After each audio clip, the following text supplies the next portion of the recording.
निस्तार पेয়েছে কেবা।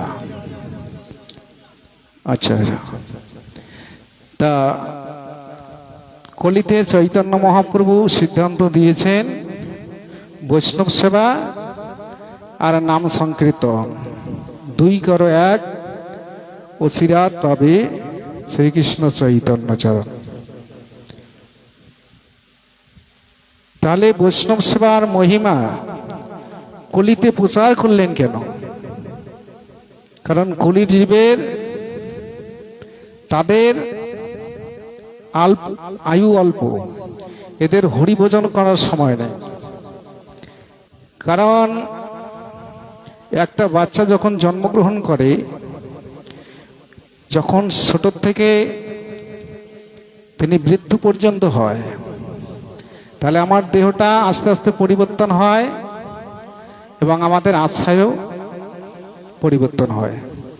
একটা শিশু, ছোট বাচ্চা, তাকে যদি একটা খেলনা আর একটা টাকার বালতি দেওয়া যায়, তো বাচ্চাটা কোনটা গ্রহণ করবে? খেলনা।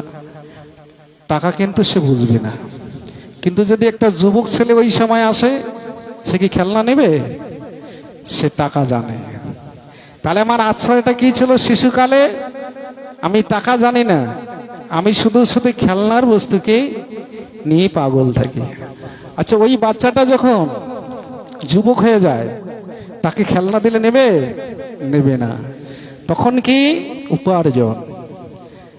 তখন টাকার জন্য ছুটতে হয়।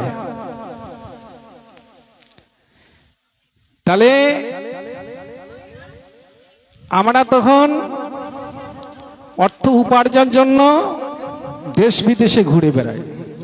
বিদ্যার ও গৌরবে, ভক্তিবিনোদ ঠাকুর বলেছিলেন, বিদ্যার ও গৌরবে ভূমি দাসে দাসে ধন উপার্জন করে। তাহলে আমার বিদ্যার গুণ আছে, পড়াশোনা করেছি, ডিগ্রি নিয়ে পাশ করেছি, বিদ্যার জন্য আমি বাইরে গিয়ে ইঞ্জিনিয়ারিং চাকরি করছি, 1 লাখ টাকা বেতন পাচ্ছি। ওই টাকাটা কি করছি?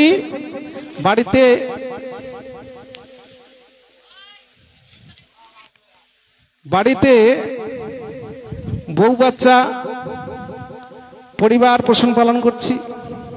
তাহলে আমার বিদ্যার গুণ আছে, এই গুণের জন্য আমি লাখ লাখ টাকা রোজগার করছি। তাহলে বিদ্যা আবার দুই রকম। চৈতন্য মহাপ্রভু রামানন্দকে বলেছিলেন, রায় রামানন্দকে বলেছিলেন, কি বলেছিলেন?